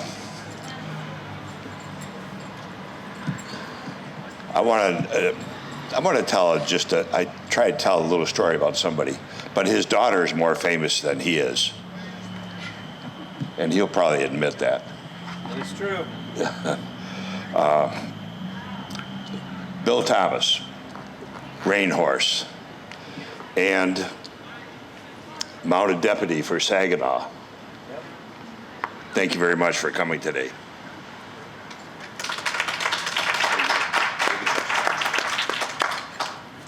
Well, thank you for having me. Tammy wants me to tell you a little bit about the organizations that we have in Michigan, what we kind of do with our horses and where we go with them.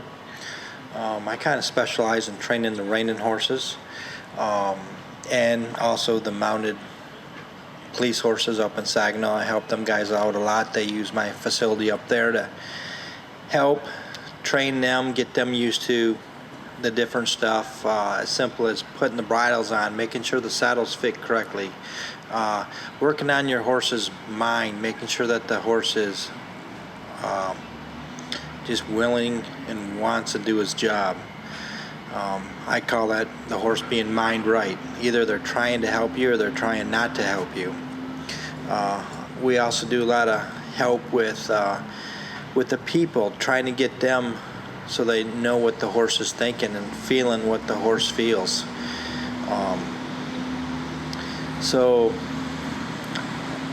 The reining horses. The reining horses have had me show horses from El Paso, Texas to Canada to New York to Michigan, and become a world champion reining horse trainer.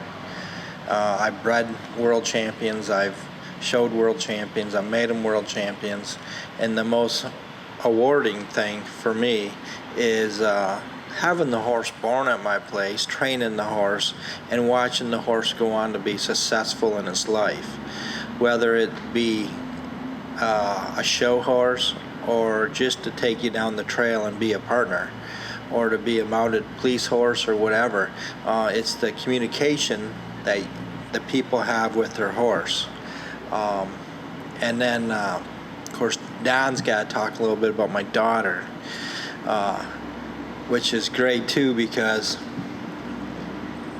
well, we've had some really good reining horses grow up, but my daughter is last year's National Reining Horse Youth Rider of the Year. So, growing up in a family of people that train horses, my dad, myself, her mother, she's probably had every advantage a little girl could get. So talking about last year, she is the world champion of the year on her horse, Great King Jack, that I gelded, and I was a reserve world champion on that horse in 2018, and we got several babies by him. His youngest now are yearlings. And so since she kind of dominated the youth so much last year, she was a world champion plus a reserve world champion on a different horse. We decided to have her start showing against the adults. And my dad said, you may be putting, she's only 14 years old now. You may be putting her in over her head. And I kind of thought, well, we may be, but she's so good against her peers, let's let her go up a little bit. So the first time out was in April. April 3rd's her birthday, and she wanted to go to a horse show so bad. And it's cold, and I'm like, I don't really want to go to a horse show, but the little girl wants to go to a horse show. Where's a horse show at? Well, you can look in the National Reining Horse deal, and they tell you where every horse show is. Of course, she follows this, a 14-year-old girl. She knows everything, especially when it comes to phones and computers. She's like, Dad, these are our choices. We can go Jackson, Ohio, or wherever else. So we chose to go to Jackson, Ohio.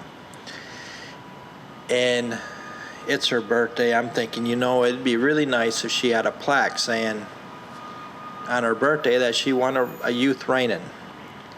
But she wanted to show in the non-pro, that's against the adults, the non-professional adults. So first time out, first weekend out, she won that both days in a row. And got the trophies and all that on her birthday, which was really good. A few weeks later, go to Cloverdale, Indiana, same deal. She wins it there. The horse that she basically is riding all the time is that horse called Great King Jack. A few weeks ago, Midland, Michigan reining horse, they had several $1,000s to what they call the futurity. That's for 3-year-old horses only. So Great King Jack has a 3-year-old horse. She shows a 3-year-old horse and wins $2,600 on the 3-year-old horse.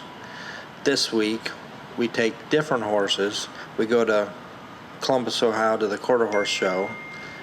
And she wins. We go into such a big deal. We're like, let's put her in the youth. And let's put her in the non-pro. And let's put her back in the futurity on a different horse. So we do all that. She wins the youth. She wins the non-pro. And she comes in third in the futurity, winning over 6,000. So she's probably won over 10,000 in the last few months. So the horses have just done a lot for us and my family, and we like to also help a lot of other people get to know the horses and get them to just communicate and riding them, enjoying them. And that's what the horse has done for my family, and I hope it does that for your family.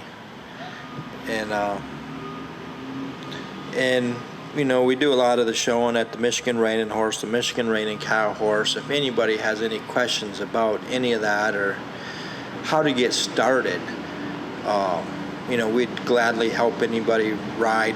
Like, people come to my place and we give you a riding lesson, whether we put you on Fritz, which is the yellow horse back there, or one of my other horses, or people bring their own horse and we give you a riding lesson for like $50 and get your feet wet and get going. And that's how most people start. And we find out, where do you want to go? You know, what's your goals? And then we try to help you do your goals. You know, are you making a goal that's too hard for you? Are you making a goal that's too easy for you? Let's be realistic and go get something done, and just enjoy the horse. Myself, Bill Thomas, and like Trevor Walton back there, he's doing the roping and stuff. He's another great coach that helps a lot of people. There's a lot of people that out there that train horses or train people that are just really good to get to know. So if you felt more comfortable doing a little roping and talking to Trevor, or coming up and talking to me, that'd be great, or Tammy. But that's kind of, when I was sitting on Fritz back there, talking about what the horses do for people, I had Denise just a week ago crying, talking about what her horse has done for her daughter. They come up and get a little help with their horses, and her daughter has really came along a lot lately and back riding horses and making that family deal, and that's just so great for me to see. And then I see it with myself, with my daughter, and the same experiences I have with my dad, and I think it does a lot to get people in a better mood and get them out of trouble, give you guys responsibility. But so just a few minutes ago, I'm sitting on Fritz, and lady comes out of there, and she's dressed as nice and pretty as you can, and she asked if she could pat my horse, and I said yes. So there's a few of them, they're all patting my horse, and the one says to the other one, "This is the best day of my life. I'm getting to pet a horse." And I was thinking, you know, she's young, pretty girl, I don't know, 30 years old, whatever she does in there, and she's saying the best day of her life is petting Fritz standing here on the concrete. And I thought to myself, man, I sure have it good. I get to pet horses and do stuff with horses and interact with horses every day. And so I hope people vote for horses and make the laws best for the horse, and just get to experience the experience with a horse, and hope they go see Jess or wherever they need to be. But does anybody have any questions on any of that type of information? Or, well, thanks for having me up here today.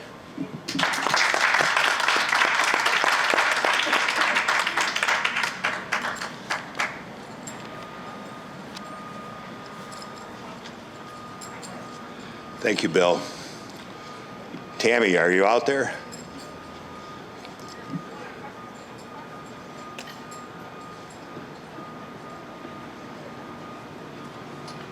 You're in trouble. Actually, this is the part where I just get to give you updates, that's all. So Jenny talked about the shoreline ride earlier, right? That's coming up November 1st to 14th. We had about 50 spots open there. So if you're interested, get registered, get signed up before that fills up. It does close October 8th. And the Horse Expo is in the works. It's March 11th to 13th. So that will be coming up in the news soon. And I just want to say thank you to everybody who is here today. This is one of my favorite days, besides Horse Expo, of course, but to bring all of us together in the industry, it's an awesome opportunity. And I love seeing my friends coming together and getting to know one another. And then the great things that develop after we've been here that are there too, like Billy said, to help people and to help kids. So I just want to tell all of you thank you. I know you gave up your day, you drove a long ways, you brought horses, you brought supplies. Just thank you for the investment you're making, not just today, but throughout the year, the time and talent you're pouring into the horse industry.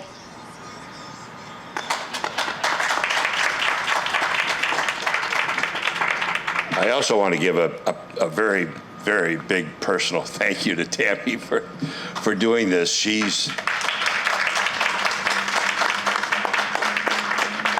as you may know, she's our full-time employee, maybe not full-time, but part-time, but she puts in a full-time effort all the time, and she has worked on so many issues and things that she does. I mean, last week we had our annual trail ride, followed by today, and all of our meetings that are coming up, the coffee hour, and all the things that she does.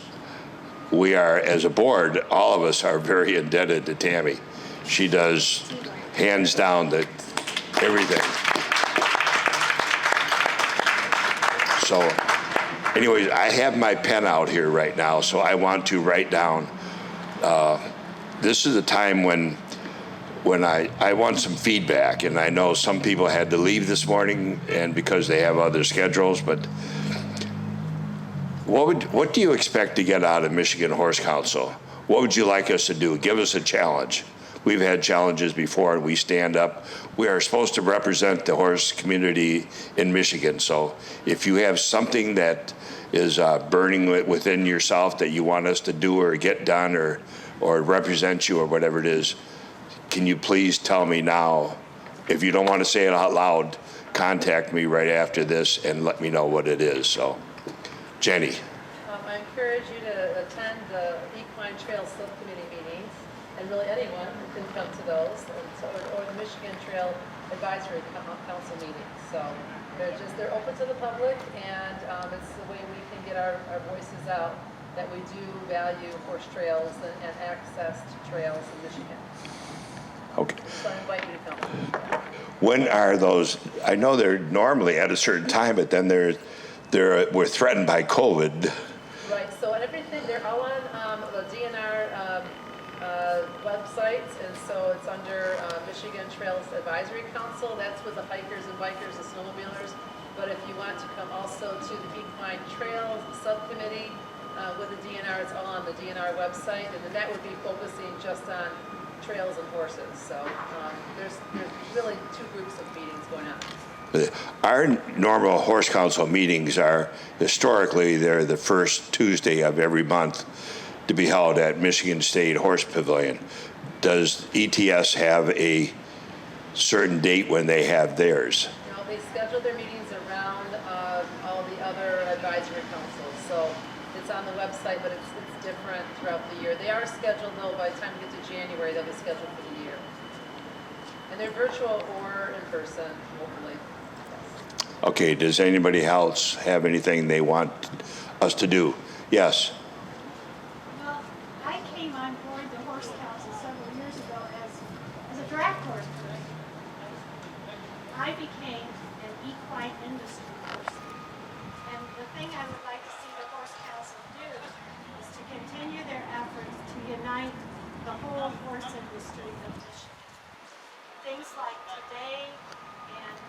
the things that you're doing online and so forth are bringing us all together. Thank you. Just keep up the good work.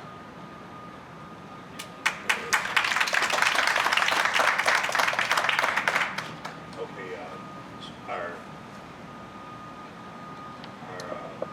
sponsors and our visitors are still out here, so spend as much time as you can visiting with everybody.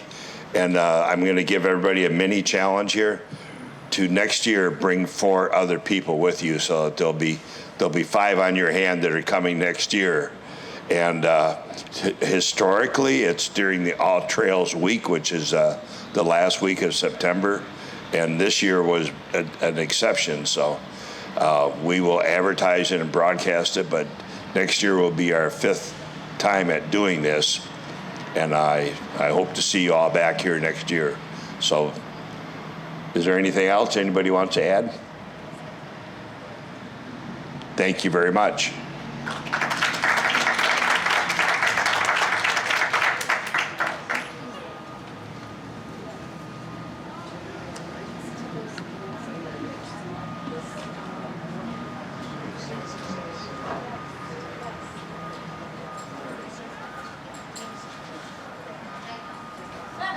Congratulations.